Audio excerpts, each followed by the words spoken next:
Welcome back to Combat Sports Weekly. Joining us now is a mixed martial artist fighting out of Albuquerque, New Mexico, Damacio Page. How are you doing? I'm doing great, thank you. Big fight was announced May 8th. You'll be taking on Alexandre Pantoja, depending on the part of the world that you're from, how you pronounce it, in a cross-promotional fight. Yeah, it's huge. It's the first of its kind, where two big organizations come together and they're actually going to find out a true champion.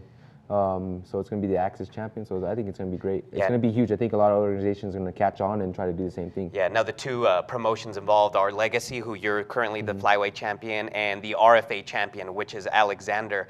Have you ever been a part of an event that's cross promotions like this? No, I haven't. Like I said, it's the first of its kind pretty much, and the only thing that came close to it is the UFC and Pride, but they absorbed them, so it's not really them versing each other. It's just them bringing the guys in and using them. Yes. How did this fight kind of materialize? How did it take place? How were you approached about it? Because it's so different than anything else. I was trying to pick a fight a long time ago with the RFA champion, the MFC champion, the Titan champion. I was just trying to pick a fight. I wanted to fight a champion, and it just happened that Legacy and RFA were trying to make something up like that, and it just came together. So I'm happy because I was trying to pick a fight with them anyway. What do you know about him? What do you? He's very tough. He's very good at jiu-jitsu. He's black belt. I think he's a world champion. A lot of his submissions are wins are by submission, and he's just tough. He won the RFA champion by rear naked choke. So which he won here. He beat Matt Manzanares. Have you ever?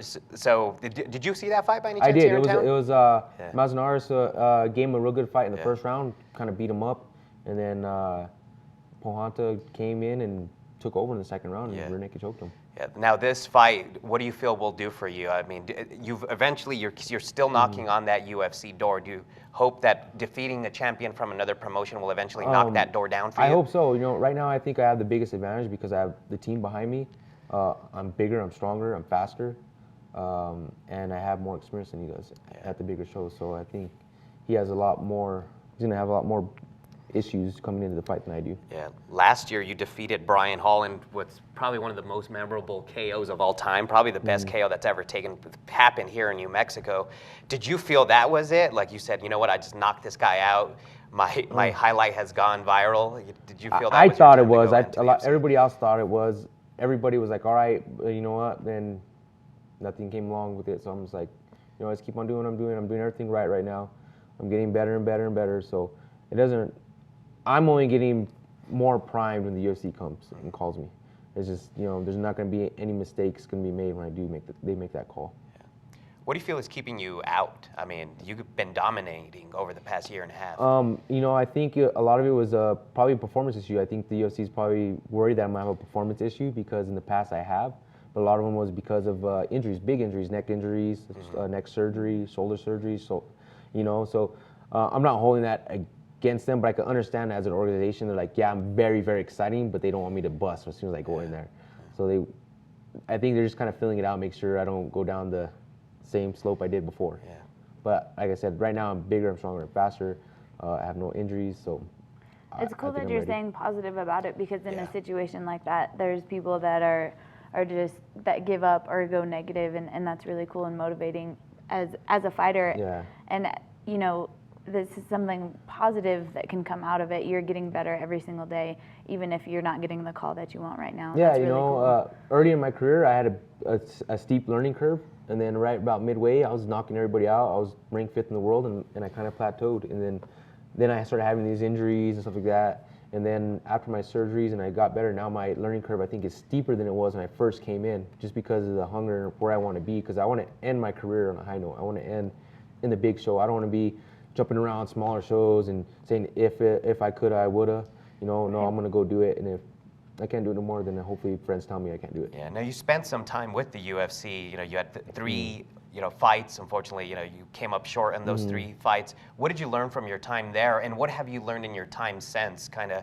moving down to the ranks, I guess you can say? You know what? It's you got to be a little bit more aggressive on how you take your fights. I was getting pushed around a little bit, and my previous manager would not stick up for me, so I was getting these big fights where I was coming off of big injuries. I was fighting Demetrius Johnson, I fought Brian Bowles, I fought Brian Bowles, Demetrius Johnson, and Brad Pickett. All these guys are all ranked guys. 2 of them one's a champion, one's a former champion. Yeah.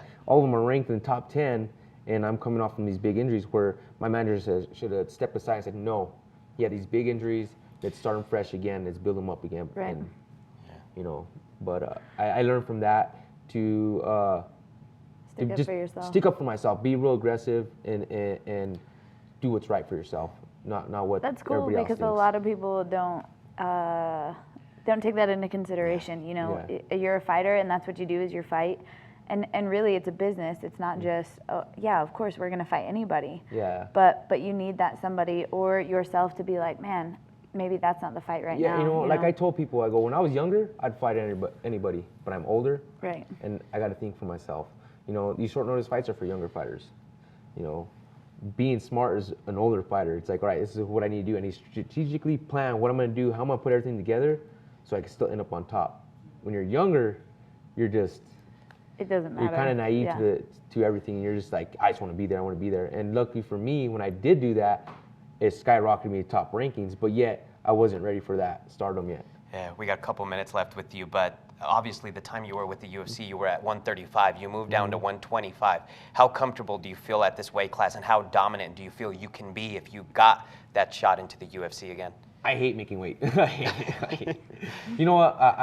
I'm the hardest hitter at 125. I guarantee it. The only other person I think he hits just as hard as me is little John Dotson. And whatever he lacks in power, he makes up in for speed. So he's just as equally as dangerous as I am power-wise because speed is power. And so the only people I see that hit as hard as me is just John Dotson. That's it. No one else in that weight class that can make the weight. So, you know, everybody knows who the guy who can't make the weight is. But I just think that me dropping weight, I'm bigger, I'm stronger, and I'm older and wiser at what I'm doing. Yeah, and before we let you go, let people know where they can follow you online, because you tend to be pretty active on that social media. I try to be active. I go through my little hot spurts. I kind of post a lot, and I kind of fall off, and I post again. Yeah. But you can follow me on DamacioPage.com. That's my website, and then Damacio Page, and pretty much everything's Damacio Page. Yeah. Cool. Twitter, Instagram, everything. One of the flyweights in your loaded gym there. So definitely looking forward to seeing more of you guys, and best of luck on your fight May 8th. Thank you, I appreciate it. Yeah, so make sure you guys follow him online. We'll be back after our break with the roundtable.